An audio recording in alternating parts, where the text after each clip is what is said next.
Hi, I'm Sam Brown, and you're watching Belch. I've been gone for, well, probably over a week anyways. Time Warner never fails to disappoint. This is the place where I discuss my experiences in eating a low-carb diet, the challenges, the rewards, consequences that I experience, and I share that with you. As always, feel free to like, subscribe, comment, and share. All that I ask is that you be polite and respectful in your comments and responses. None of us have all the answers. So here we are.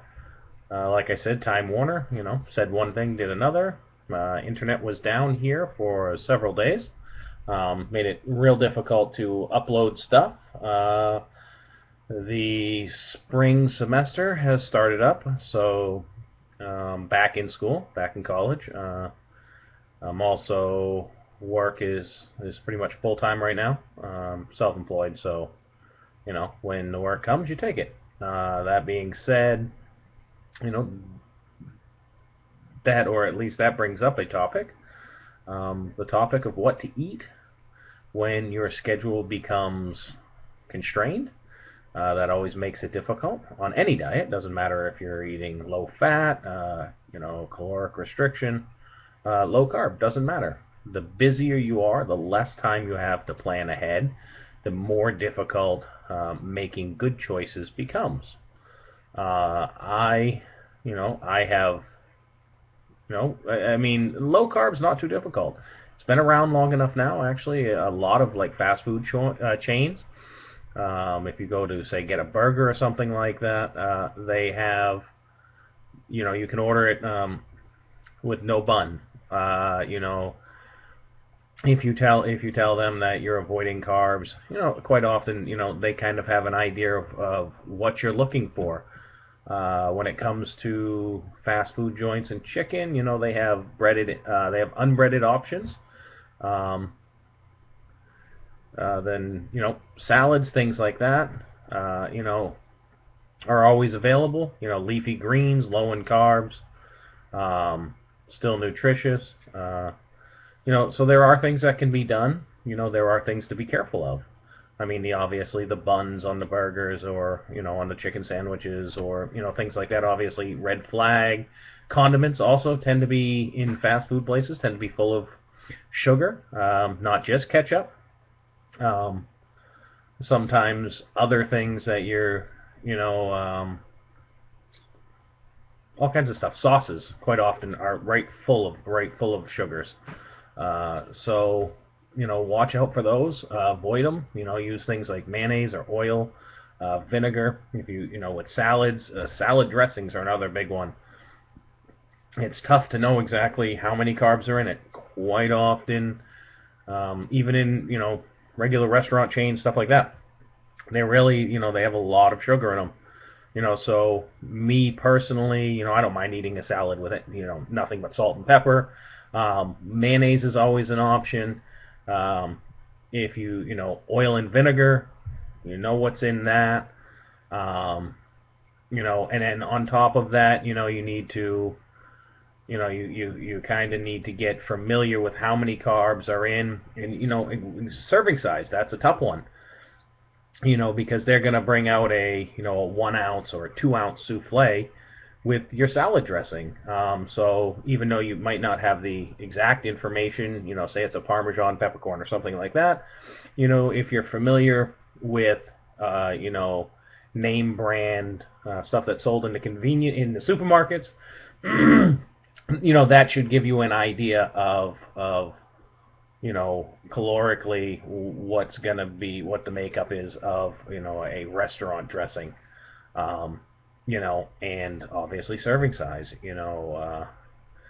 A 2 ounce souffle, a tablespoon is half an ounce. So if you get a 2 ounce souffle, that's going to be 4 tablespoons. That's going to be 2 servings of salad dressing. A lot of people, whether they're on low carb or they're on low fat, they will choose to dip their salads into the souffle rather than dump the souffle onto the salad. Salads are always a great, avoid things like tomato, but salads are a really, a great choice. Try to avoid, the bell peppers, the capsicum. Onions can also be high, especially if you're not doing like an Atkins or South Beach or something like that. If you're watching like where things fall on the glycemic index, onions also can be high.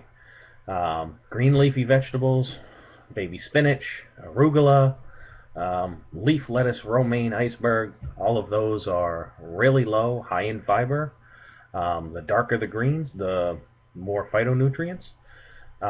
So, these are things to, but a couple tomato wedges, it's not going to blow a whole day. Really, it's going to be in the salad dressings probably, or the condiments, or things like that, that you got to watch out for. What else? Oh, vending machines. Terrible. I find lots of times, being in school, I have actually all-night classes this semester. I have 2 regular classes. They meet for 3 hours. I also have 1 hybrid, which is we meet 5 times during the semester. The rest is going to be self-taught with, some online videos and things like that from the instructor. And then I have 1 strictly online course, which is PowerPoints, videos, and a lot of reading and homework. All of this set forth by, and why do I say that? The classes I took this semester to make work easier. Being night classes, they meet once a week. They meet for 3 hours. So if you're coming straight from work and you're going to a, say, night class, which is also very similar. I was also in a union, the electricians, the IBEW, here in Maine years ago, and I attended the inside wireman training. It was an apprenticeship. It lasted, it was a 5-year program, 4 of which I attended. It was after I was in the process of getting my associate's degree. So we met twice a week for 3 hours. I say this, you work, and you go straight to a class. You get done, say 3, 4 o'clock in the afternoon, 4:30, you rush home, maybe you change, whatever. You get your books, you grab your stuff, and off you go to class. Now you're going to sit in the class from 5 to 8, 6 to 9, something like that.